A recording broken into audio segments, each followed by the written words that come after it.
Gue nengok ke sebelah kanan, ada yang tinggi hitam. Apa tuh? Gue gak tahu itu kayak bayangan tinggi hitam di deket tenda. Dan itu yang ngeliat bukan cuma gue.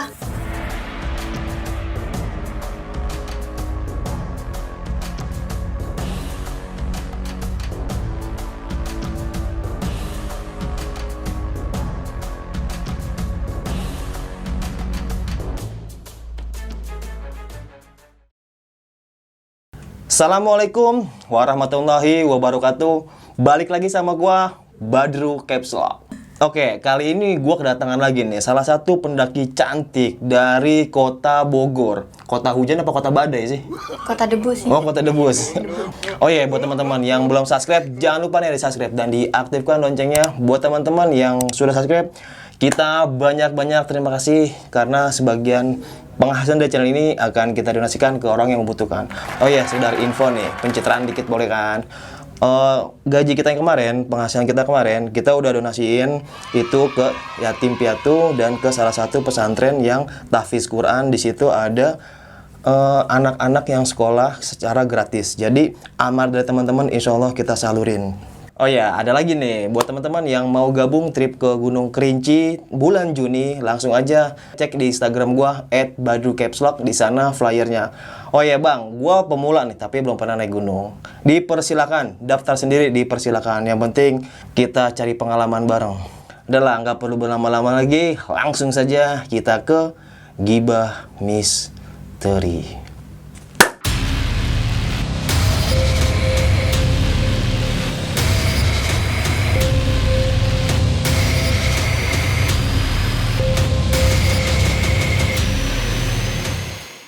Oke Mbak Indah, langsung aja nih diceritain pengalamannya saat mendaki Gunung Salak, Jawa Barat. Sebelum cerita, gue cuma mau ngasih tahu sama kalian, cerita ini tuh benar-benar kisah nyata dari kejadian gue sama temen-temen gue, dan ini boleh dipercaya atau enggak. Jadi pas tahun 2020, gue mulai mendaki Gunung Salak, merencanakan mendaki Gunung Salak via Pasir Rengit sama 5 orang temen gue. Jadi sama gue ada 6 orang, 3 cewek dan 3 cowok. Kita berangkat dari Bogor itu sore jam 5-an. Terus kita jalan karena temen gue ada yang bawa motor klasik, jadi kita lama tuh bang. Oh, gara-gara motor klasik ini nih. Iya, lama. Jadi kita sampai BC itu jam 9 malam. Nah setelah itu gue sama temen gue ini nyari logistik buat keluar bang. Setelah itu pulang jam 10 dari nyari logistik, gue siap-siap buat prepare tidur. Singkat cerita gue tidur, kita bangun sebelum subuh. Nah sebelum subuh ini, gue sama teman-teman gue ini packing, sarapan lah, segala macem gitu kan. Selesai jam 5. Jam 5 ini, gue mulai berangkat ke pintu kawasan. Sama Bang Hendy ini yang dari BC yang nganterin gue nih, yang ngurusin simaksi segala macem. Nah setelah disampai pintu kawasan, terus lanjut gue ke pintu Pasir Rengit. Nah di situ kan gue ngelihat medannya itu kan motor nggak memungkinkan buat naik ke pintu rimba Posimaksi karena medannya itu tanjakan sama berkerikil. Akhirnya ada 2 motor yang ditaruh di bawah, tapi 1 motor itu sanggup buat ke atas. Dan 4 orang temen gue ini sama gue ini kita jalan dari bawah. Perkiraan sampai Posimaksi itu 30 menit. Di perjalanan, nih pas naik ke atas kan tanjakan sebelum warung, gue shock tuh bang, ngeliat ke sebelah kiri ada Mr. K. Mr. K itu apa tuh? Kuntilanak. Oh, kuntilanak. Iya. Jadi bukannya Nyonya K. Mr. kan laki. Berarti laki kuntilanak. Oke, lanjut. Gue lihat kuntilanak, langsung spontan gue ucap astagfirullahaladzim. Sambil gue bisik-bisik ke temen gue yang di sebelah kiri ini. Gue bilang, itu apa sebelah kiri? Lu lihat deh sebelah kiri, itu apa yang putih-putih? Gitu. Terus dia nggak berani nengok tuh bang. Dia cuma nengok gue, dia bilang, ah itu karung kali, udah nggak usah dibahas nanti aja gitu kan. Karena posisinya 5:30 itu buat di kawasan Halimun Salak tuh ini bang, gelap. Karena juga banyak pohon-pohon pinus kan, iya, jadi masih betul. gelap banget. Sunyi banget ya suasananya. Iya, suasananya sunyi banget itu padahal 5:30 kan. Nah, abis itu gue mencoba buat positive thinking kan Bang, meskipun gue udah panik gitu kan. Ini baru awal aja gue udah ngeliat kayak gini gitu, diliatin kayak gini. Terus gue coba jalan sama teman-teman gue ini berempat. Gue rada cepet jalannya juga kan. Sampailah kita di pos Simaksi. Nah di pos Simaksi ini gue sama temen gue ini ngurus-ngurus lah Simaksi sama Bang Hendy ini. Selesai itu perut gue ngerasa gak enak nih Bang. Gue gak tahu kenapa. Terus gue ke kamar mandi, taunya gue lagi dapet haid. Dapet haid hari pertama. Jadi datang gitu aja gitu Bang. Gue gak tahu. Habis dari situ gue ganti di kamar mandi segala macem. Terus gue balik lagi ke temen gue yang di saung ini, yang di sebelah kiri pos Simaksi. Gue sounding sama mereka, gimana nih, gue lagi dapet, lanjut gak ya? Kalau misalnya lo mau lanjut ya udah nggak apa-apa, gue takut gue ngeribetin gitu kan Bang. Akhirnya temen gue ini yang cowok bilang gini, ya Helanda, gak apa-apa kali, ayo lanjut aja, kita bareng-bareng gak bakal kenapa-kenapa. Dia ngeyakinin gitu kan lo juga udah biasa naik gunung haid. Terus kan gue mikir lagi kan Bang, masalahnya gunung yang mau gue daki ini karakteristik gunungnya tuh berbeda dari gunung-gunung yang lainnya. Dari situ gue coba diyakini sama yang lain. Terus gue mikir-mikir lagi, oh ya udahlah, fix gue mau naik kan. Karena gue juga bukan tipe-tipe perempuan yang kalau dapet itu lemes gitu Bang, gue biasa aja. Terus akhirnya Bang Hendy ini sounding ke gue, dia ngasih wejangan, dia coba tanya lagi, yakin kan dah buat naik lagi haid kayak gini. Terus gue jawab kan, karena gue udah yakin Bang, gue yakin mau naik pas lagi haid kayak ini, gak apa-apa kok, santai, gue gituin kan sama Bang Hendy. Nah setelah itu udah selesai briefing, baca doa segala macem, kita mulai pendakian jam 6 pagi. Jam 6 pagi? Iya jam 6 pagi. Jam 6 pagi kita mulai pendakian. Di situ ya kita jalan kayak biasa kan, masih belum terjadi apa-apa, masih fine-fine aja, kita masih have fun, masih bercandaan, meskipun gue ngerasa ketakutan ya, karena gue lagi dapet naik Gunung Salak lagi kan. Terus ketemu zuhur, kita berhenti dulu, break, sholat segala macem buat yang lagi menjalankan. Terus habis itu lanjut, dari break zuhur kita lanjut lagi kan ke Kawaratu. Di perjalanan itu juga masih baik-baik aja, belum terjadi apa-apa.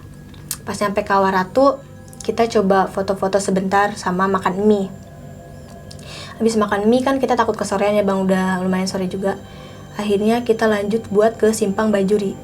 Kita ngelewatin helipad dulu. Nah itu emang suasananya mencekam gitu Bang, siang juga mencekam. Di situ kita lanjut sampai di Simpang Bajuri itu jam setengah 3. Setengah 3 sore? Iya sore. Di situ kita belum makan, belum makan nasi.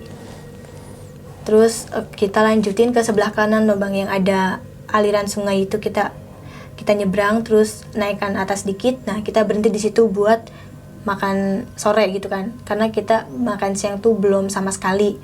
Akhirnya kita putusin buat makan di situ sampai jam setengah 4. Kita tidur dulu setengah jam kan, segala macem, makan udah selesai. Di situ kita lanjut naik Bang, lanjut naik dari jam setengah 4 itu kita lanjut terus.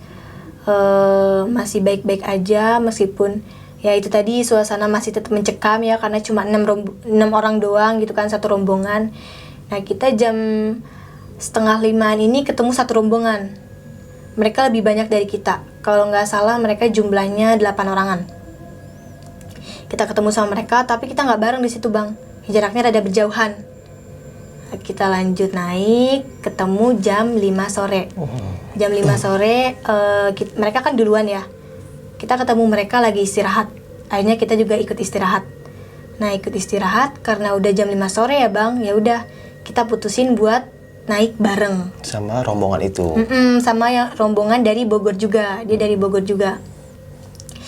Akhirnya kita lanjut buat naik bareng sama mereka jam 5 itu. Kita bareng-bareng kan, karena ini udah mau malam, udah pasti bakal ketemu malam loh Bang, itu masih jauh banget. Nah jam 5 kita naik bareng-bareng sama mereka, terus naik belum terjadi apa-apa sampai akhirnya mau ketemu maghrib. Kita masih jalan kan, terus gue sama temen gue yang cewek ini, astagfirullahaladzim, gue ngeliat di depan gue nih Bang, genderuwo Gundurwo. Iya, hitam. Tapi dia ngadepnya ke samping. Yang ngeliat tuh cuman gue sama temen gue yang cewek ini. Kebetulan temen gue yang cewek ini agak sensitif. Terus gue langsung kayak rangkul-rangkulan nih bang sama dia. Langsung nengok belakang gitu bang. Jadi gue ngeliat nih kayak gini lagi jalan. Terus astagfirullahaladzim, gue langsung ke belakang sama dia, refleks berdua nih. Karena orang-orang nyadar apa yang gue alamin sama temen gue ini, akhirnya mereka pada nyamperin gue. Terus pada nenangin kayak istighfar kayak gitu kan. Terus ada satu dari rombongan dari Bogor ini yang gue temuin, dia ngasih air, gak tahu itu air apaan, tapi katanya itu air buat ngusir setan. Kita diminumin lah itu berdua. Terus karena di situ muka gue udah mulai pucat bang, udah mulai pucat karena gue shock juga kan, panik, gue takut ngelihat itu genderuwo gede banget hitam. Temen gue juga udah mulai panik kan. Ya udah gue di situ sama teman-teman gue mutusin buat break dulu sebentar, buat tenangin diri gue sendiri sama temen gue ini. Nah kita berangkat lagi, mulai naik lagi jam 6:30 malam ya. Iya malam, ketemu malam kita 6:30. Hawa udah mulai dingin karena malam juga kita rebutan oksigen ya bang. Nafas udah capek banget gitu ya, udah Senin Kemis, mana tanjakan mulu pas di situ. Kita belum sampai pos bayangan puncak. Di situ gue ada nih bang, gue lagi jalan nih sama rombongan gue. Kebetulan cewek ditaruh di tengah, yang navigator tuh cowok, yang di belakang temen-temen gue yang cowok. Gue bener-bener lagi jalan nih bang, gue lagi fokus jalan, itu center ke bawah, bener-bener gue fokus jalan. Tiba-tiba, ini kan rada-rada jurang gitu ya bang, kaki sebelah kanan gue ada yang narik ke bawah, kan kerasa tuh bang, karena gue pakai kaos kaki setengah mata kaki, jadi nggak panjang. Jadi gimana ya, kayak hawa dingin, terus ada tangan begini, kerasa bang. Iya. Jadi kerasa itu ada yang narik. Terus gue refleks bilang gini, pas tarik ke bawah tuh gue refleks, siapa nih yang narik gitu kan, sambil teriak. Terus orang-orang pada panik kan, pada nyamperin gue bang. Terus pas udah nyamperin gue, mereka pada nolongin gue buat naik ke atas. Untungnya yang ditarik itu kan kaki kanan, jadi kaki kanan gue ini udah di pinggiran jurang, udah ke bawah. Kaki kiri gue ini masih di tanah begini, jadi posisinya ke bawah yang kaki kanan. Nah, habis dari situ gue teriak kan, panik, yang lain langsung pada nyamperin, kenapa? Terus gue tuh frontal gitu di situ bang. Gue frontal bilang, tahu nih siapa yang narik. Udah mau nangis bang gue karena gue panik banget kan, itu bener-bener kayak kerasa banget ada yang narik kaki kanan gue. Nah habis di situ ada dari rombongan Bogor ini nawarin buat bawain tas gue. Kalau misalnya dia nonton, namanya Opik, makasih ya udah bawain. Iya. Dia, makasih Opik ya. Dia bawain tas gue. Cuman di situ kan gue kayak kondisi gue masih fit, tapi pikiran gue sama otak gue tuh udah nggak karuan gitu bang. Padahal gue masih kuat buat bawa tas gue. Akhirnya dia maksa juga kan si Opik ini, ya udahlah, gak apa-apa dibawain gitu kan. Di situ juga sebelum dibawain, gue ditenangin dulu sama yang lain kan, karena gue bener-bener panik banget, pucet banget. Kayak tadi di bawah, udah dibawa gue kejadian segala macem kan, di ini gue tiba-tiba ditarik. Gue nggak tahu itu kalau misalnya kayak temen gue nggak nyamperin narik, gue udah ke bawah atau gimana. Nah setelah itu gue pegangan tangan tuh sama teman-teman cewek gue, bener-bener tuh jalan kayak rapet banget, nggak ada sekat sama sekali, kita nggak jauh-jauhan. Terus jalan lanjut, kita jalan. Singkat cerita, gue sampai pos bayangan puncak itu jam 9 malam. Gue inget kata-kata Bang Hendy nih bang, gue nggak boleh ngecamp di pos bayangan puncak Salak. Kenapa tuh kata Bang Hendy? Ilmiahnya, katanya pos bayangan puncak ini rentan terjadi longsor. Iya.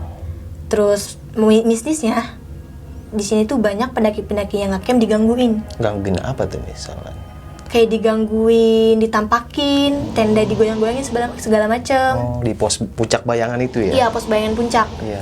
Dan kita disuruh ngecamp di puncak aja. Tapi kan kondisi nggak memungkinkan bang. Iya. Dari gua sama teman-teman juga udah panik, malam, kedinginan. Capek juga. Fisik udah mulai drop ya? Nah iya, udah mulai drop. Ya udahlah, kita maksain buat ngecamp di pos puncak Bayangan. Di pos puncak Bayangan ini kan kita nyampe hujan ya bang, hujan segala macem, terus kita diriin flysheet dulu. Pas hujan udah reda, akhirnya kita buat tenda, buat istirahat segala macem. Terus di situ belum terjadi apa-apa bang, kita masak segala macam masih normal-normal aja. Sampai akhirnya ketemu malam dimana gue mau tidur. Itu gue sama sekali nggak bisa tidur. Sampai jam 2an itu gue nggak bisa tidur. Gue nggak tahu kenapa gue nggak bisa tidur, tapi intinya gue ngerasa takut banget di situ. Gue ngerasa kayak diliatin dari segala sudut. Gue nggak berani keluar tenda. Subuh jam 3 gue bangun. Itu gue cuma tidur 2 jam doang bang. Gue bangun, gue ngebangunin yang lain masih pada tidur. Kan gue takutnya mereka mau pada summit kan. Akhirnya gue paksain bangun mereka kan. Gue lebih ekstra lagi buat ngebangunin mereka. Terus pas mereka udah bangun, kita akhirnya masak. Subuh-subuh itu jam 3:30 masak. Nah di masak ini kan ada sampah ya bang. Tong sampah ini kan di luar. Gue buang sampah. Pas lagi buang sampah, gue lagi jongkok nih bang. Gue nengok ke sebelah kanan, ada yang tinggi hitam. Apa tuh? Gue gak tahu itu kayak bayangan tinggi hitam di deket tenda. Dan itu yang ngeliat bukan cuma gue, itu temen cowok gue juga ngeliat, tapi dia ceritanya di bawah kan. Nah selesai di situ. Itu, sorry gue potong ya. Iya. Itu tingginya bayangan itu semana kira-kira? Apa sepohon? 2 meter. 2 meter ya. 2 meter. Dengan bentuk yang kurus. Tapi yakin itu bukan bayangan? Bukan. Terus abis itu gue langsung panik masuk ke dalam tenda. Terus temen gue nanya, kenapa lu? Kayak dikejar apaan tahu gitu kan. Tapi gue gak mau cerita bang, karena gue takut panik gue tuh nular sama mereka. Terus gue bilang, gak apa-apa, ini gak apa-apa gitu gue kan. Nah akhirnya di situ gue gak jadi summit. Gue gak mau summit, bukan gak jadi sih. Karena gue ngerasa, gue takut bang. Gue lagi dapet kan. Gue bilang sama teman-teman gue, kalian kalau mau summit, ya udah summit aja. Gue di tenda di sini. Gue nunggu kalian aja turun. Terus temen gue cowok ini nemenin gue di tenda. Jadi dia juga nggak ikut summit. Jadi yang summit ini 4 orang, 2 cewek, 2 cowok. Di situ gue nggak summitnya karena ya itu tadi gue panik. Terus gue juga kayak takut gitu bang. Subuh-subuh kayak gitu kan, gue lagi dapet karena pas malam aja gue banyak ngalamin kejadian. Udah gue nggak summit segala macem. Akhirnya mereka turun sampai bawah itu jam 10 siang. Jam 10 siang ini makanan udah siap, mereka udah tinggal makan kan. Udah selesai makan segala macem, terus kita packing, kita selesai jam 12. Kita di situ nunggu buat selesai zuhur. Di situ gue sama teman-teman gue sama rombongannya anak Bogor ini mutusin buat turun jam 1. Nah udahlah di situ kita foto-foto dulu segala macem, masih normal lah. Lanjutlah kita turun jam 1 siang. Berarti jam 1 siang itu di Puncak Bayangan. Masih di Puncak Bayangan. Tempat lu bermalam di situ. Tempat gue bermalam di situ. Jadi jam 1 mulai turun ke base camp lagi nih. Iya, jam 1 siang. Di hari kedua ya? Iya, hari kedua. Jam 1 siang gue mulai turun. Terus itu masih nggak terjadi apa-apa, masih baik-baik aja.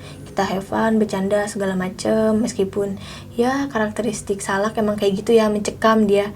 Terus udah kayak gitu kita jalan segala macem sampai akhirnya kita sampai di Simpang Bajuri. Iya, Simpang Bajuri. Simpang Bajuri itu jam 4. Jam 4 sore? Iya, jam 4 sore. Lumayan lama ya. Jam 4 sore gue nih pamitan bang sama rombongan ini. Karena beda via, mereka Pasir Luhur. Jadi kita pisahnya itu di Simpang Bajuri. Akhirnya di Simpang Bajuri itu kita pamit segala macem.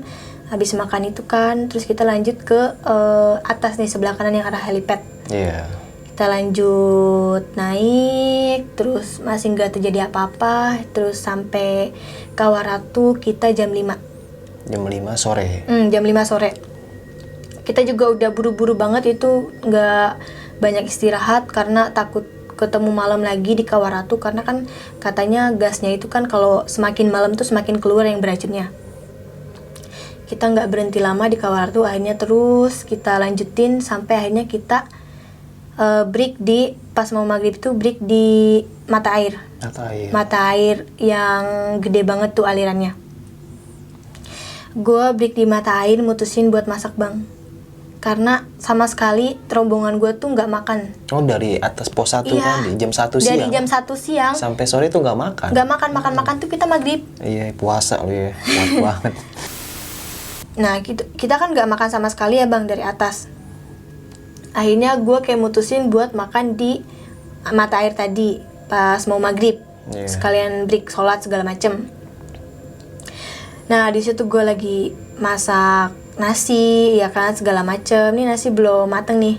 Tiba-tiba temen gue yang cowok ini dari arah air, dia habis dari air gitu kan, cuci muka. Dia kayak ini bang, gue gak kuat nih ceritanya. Dia kayak gini-gini bang. Gue nggak tahu dia kenapa kayak gini-gini. Tapi dia nggak bilang. Dia bilangnya tuh kedinginan bang. Terus gue di situ mulai panik. Gue tanya sama temen gue yang cewek ini yang bisa, itu dia kenapa? Gue panik, dia takut kenapa kan bang. Dia kedinginan. Tapi taunya dia bukan kedinginan bang. Kenapa tuh? Jadi pas maghrib itu, dia itu diserang dari segala sudut. Itu gue taunya pas dia ngaku sendiri bang. Pas dia udah ngerasa nggak kuat. Dia nyamperin gue ke kompor, itu kompor sampai dipegang bang sama dia masih gini-gini. Terus dia bilang, gak bener kayak gitu. Terus dia bilang ke gue gini, gue minta bawang merah. Gue kasih kan bawang merah 2 siung. Dia makan bang langsung dua-duanya. Apa tuh fungsinya? Gue nggak tahu, kayaknya itu bukan dia. Itu 2 bawang merah. Tapi di situ dia masih sadar bang, masih bisa ngontrol. Tapi itu kayaknya bukan dia. Nah, pas udah di situ, gue panik. Ini kenapa? Temen gue yang cewek ini, udah nggak usah. Jadi masaknya ini bawa aja, kita nggak usah masak, langsung turun aja. Itu udah maghrib bang, tuh bener-bener udah mencekam banget. Terus di situ karena gue ngeliat temen gue ini kondisinya yang nggak memungkinkan, kalau kita terusin masak di situ, gue nggak tahu apa yang bakalan terjadi bang. Gue takutnya dia lebih kemasukan lagi bang, karena dia bilang dia udah nggak kuat di sini. Dia diserang dari semua sudut, jadi disuruh keluar dari gunung ini, suruh sono lu pergi, jangan di sini. Di situ kata dia sih gitu ya bang, dia dapat bisikan, makanya dia tadi gini-gini. Nah, udah dari situ kita pada panik semuanya kan. Itu bener-bener kayak apa aja, kayak nasi yang masih panas aja langsung dikantongi segala macam, masukin tas. Bener-bener buru-buru, karena gue takut teman gue ini kenapa-kenapa kan. Nah, pas di situ gue jalan sama sekali nggak ada istirahatnya bang, surat segala macem gue baca sama temen-temen gue, dari mulai juz 30, dari segala macam ayat kursi, terus yasin juga. Anehnya bang, yang bikin gue aneh, jadi gue ngelewatin jembatan kayu itu udah lebih dari 5 kali, ada kali 6-7 kali. Normalnya gue hitung tadi siang tuh cuma 3 kali. Terus yang gue lewatin lagi jalannya itu lagi kan. Jalan airnya itu lagi. Sampai akhirnya ada dahan. Terus gue udah gak kuat kan. Gue buka masker gue yang warna kuning. Gue taruh. Ini kalau gue sampai ketemu lagi nih masker, ini gue fix ini diputer-puterin. Oh iya. Jadi gue ngeliatin jembatan kayu itu berkali-kali bang. Terus jalan air lagi. Posisi jam berapa waktu itu? Jam 7-an malam. Jam 7 malam. Itu gue masih bener-bener nge-track, belum sampai sama sekali. Terus abis dari situ, temen gue ini yang di belakang ngeluh. Dia bilang, yang di belakang banyak banget nih. Temen gue nih yang cowok bilang kayak gitu. Dia kan orang Jawa gitu ya. Jadi dia sedikit peka gitu bang. Dia bilang, kalau gak tahu itu khodamnya atau apa, di belakangnya bilang, ayo Ndok cepet jalannya, kayak gitu. Sama si cowok ini. Makanya dia nyuruh kayak cepet, gak usah berhenti. Nah, yang di depan navigator ini itu udah 2 kali ganti bang. karena nggak kuat dia di depan. Iya. Ngelihat segala macem yang lewat, bayangan segala macem bang. Udah ganti 2 kali, gue kan posisinya lagi dapet ya bang, gue di tengah. Sama si cowok ini bang, si cowok yang mau kerasukan ini juga di tengah. Dia nggak boleh buat di depan sama di belakang, bisa-bisa dia kena gitu kan. Di situ kita bener-bener tanpa istirahat sama sekali bang, tanpa istirahat sama sekali. Gue jalan sama temen-temen gue tuh bener-bener buru-buru banget. Gue panik sama yang lain, sampai adik gue ini, gue kan sama adik gue ya bang naiknya. Dia nangis bang, dia nangis karena ketakutan, karena baru pertama kali naik gunung kan. Nah bang, pas kita lagi jalan tuh, lagi buru-buru, temen-temen gue ini tiba-tiba jatuh. Dia tiba-tiba jatuh, padahal itu jalan tuh bener-bener rata bang, gak ada akar segala macam tuh gak ada. Terus dia bilang, duh gue ada yang lewat nih, bentrok. Jadi langsung jatuh kan. Terus gue langsung bangunin dia. Terus gue berhenti dulu sama dia kan, baca-baca dulu segala macem. Terus teman gue ini yang di depan bilang, udah yuk jalan lagi. Akhirnya dengan paniknya kita segala macem, kita jalan lagi. Dan ini adik gue nih yang di belakang, dia nangis. Dia nangis karena dia panik bang. Karena emang itu situasinya mencekam banget bang. Nah pas sampai situ, teman gue navigator nih yang udah ganti kedua kali cowok, dia tiba-tiba bilang astagfirullahaladzim. Kenapa tuh? Gue nanya dong kenapa. Terus dia bilang, itu ada kuntilanak terbang. Terbang itu bang, kuntilanak terbang. Terus di situ akhirnya baca-baca lagi kan, ganti lagi tuh bang navigator. Ganti lagi karena pada nggak kuat kan buat jalan di depan. Nah udah kita jalan, ketemu persimpangan. Ini yang tadi awal gua nggak ketemu persimpangan, tiba-tiba ada itu malam itu. Sebelah kanan sama sebelah kiri. Akhirnya kita berhenti. Gue udah hopeless banget bang. Gue kira gue nggak bakal pulang gitu malam itu. Temen gue ini ngecek buat ke sebelah kanan. Temen gue yang satu ini ngecek ke sebelah kiri yang cowok. Pas udah ngecek, mereka balik lagi. Terus pada sounding kan, gimana jalur sebelah kanan?